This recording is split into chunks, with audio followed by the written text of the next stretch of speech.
The story of Chess Records is intertwined with the lives of two brothers, Leonard and Phil Chess. They were Jewish immigrants from Poland who arrived in Chicago in the 1930s. Their journey began in the music business by purchasing a stake in a small record label called Aristocrat Records in 1947. The brothers bought out their partner and renamed the company Chess Records in 1950. They quickly became pioneers of the blues and rhythm and blues scene, recording artists who would become legends. They created a musical legacy that is still celebrated today. Chess Records became a haven for some of the most influential blues and rhythm and blues artists of all time. Muddy Waters, Howlin' Wolf, Chuck Berry, and Etta James all recorded for Chess. These musicians helped define the sound of the blues and rhythm and blues genres, and their music continues to inspire musicians today. The Chess brothers' shrewd business sense and their ability to identify talent were instrumental in the success of the label. They also understood the importance of marketing and promotion, and they were able to get their artists' music out to a wide audience.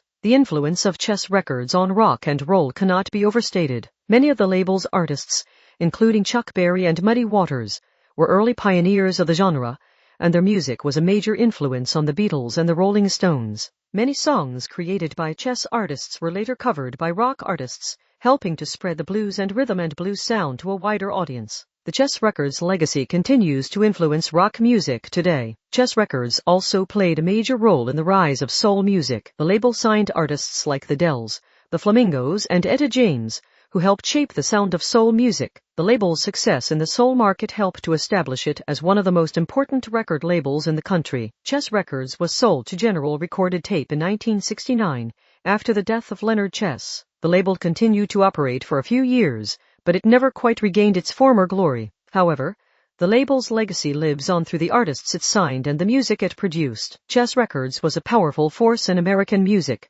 It helped to shape the sound of the blues, rhythm and blues, rock and roll, and soul music. The label's influence is still felt today. The Chess Records studio, located at 2120 South Michigan Avenue in Chicago, was a place where musical history was made. Many of the label's most iconic recordings were made in this studio, and it became a symbol of the Chicago blues scene. In 1990, the studio was designated a Chicago landmark, and in 1997, it opened as a museum dedicated to the legacy of blues music. The Chess brothers' sale of the label in 1969 marked the end of an era. Leonard Chess died in 1969 and Phil Chess left the label to run a radio station. However, the label's legacy continues to be celebrated today. The music of Chess Records continues to be enjoyed by fans around the world. Chess Records continues to be a vital part of the music industry today. The label's catalog is owned by Universal Music Group and is managed by Geffen Records and Universal Music Enterprises. The label continues to release new music, as well as reissues of classic recordings. Chess Records is a reminder of the power of music to transcend time and culture. The label's influence is still felt today, and its legacy will continue to inspire musicians and fans for generations to come.